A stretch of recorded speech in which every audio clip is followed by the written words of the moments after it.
धारदार शस्त्र व लोखंडी रॉडच्या सहाय्याने हाणामारी करणाऱ्यांची पोलिसांनी काढली धिंड। शहरातील सुभाष रोड चौक परिसरात जुन्या वादातून कुरापत काढून एकमेकांवर धारदार शस्त्रांच्या सहाय्याने हाणामारी करून परिसरात दहशत निर्माण करणाऱ्या 9 जणांची आझादनगर पोलिसांसह स्थानिक गुन्हे अन्वेषण विभागाच्या पथकाने धिंड काढली।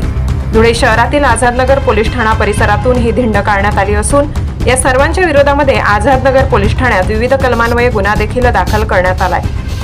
जुन्या वादाच्या कारणातून मध्यरात्रीच्या सुमारास या दोन्ही टोळक्याने एकमेकांवर धारदार शस्त्र त्याचबरोबर लोखंडी रॉड व दांडक्यांच्या सहाय्याने एकमेकांवर हल्ला केला। या हल्ल्यांमध्ये एक तरुण गंभीर जखमी झाला असून त्याला शासकीय रुग्णालयात उपचारासाठी दाखल करण्यात आले आहे।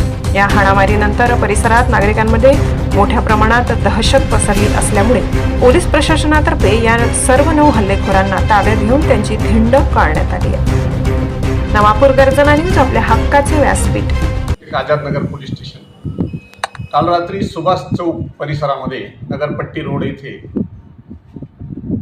तरुण मुलांमध्ये आपसात काही वादविवाद, जुन्या वादविवादाच्या कारणावरून भांडण होऊन त्यांच्यामध्ये सळी, लाकडी दांडा आणि इतर हत्यारांचा वापर करून मारामारी झाली। वाद मिटवत असताना त्याबाबतची माहिती पोलीस मोबाईलला मिळाल्यानंतर तात्काळ पोलीस घटनास्थळी गेले आणि जी संबंधित मारहाण करणारे मुलं होती ती पळून गेलीत आणि जो जखमी होता त्याला तात्काळ सिव्हिल हॉस्पिटलला उपचारार्थ दाखल केलेला आहे। नमूद मारहाण करणाऱ्या मुलांना रात्रीपासून पोलीस त्यांच्या मागावर होते। आज दुपारी स्थानिक गुन्हे शाखा श्रीराम पवार साहेब त्यांच्या पथकांना यश आलं आणि ते पोलिसांनी ताब्यात घेतले। त्यांना विचारपूस केले तर त्यांनी सांगितलं की मागील भांडणाचा काही वादविवाद होता आणि तो आम्ही सॉर्ट आऊट करत होतो, त्यावेळेला त्यांचं भांडण झालं आणि अशा प्रकारची मोठ्या स्वरूपात मारामारी झाली। त्याच्यामध्ये फिर्यादी हे गंभीर जखमी आहे। त्या अनुषंगाने आझादनगर पोलीस स्टेशनला गुन्हा रजिस्टर झाला असून 326, 329 तसेच राईट्सचे कलम लागलेली आहेत आणि नमूद आरोपितांना आज दुपारनंतर ताब्यात घेऊन त्यांना विचारपूस करून अटक करण्यात आलेली आहे।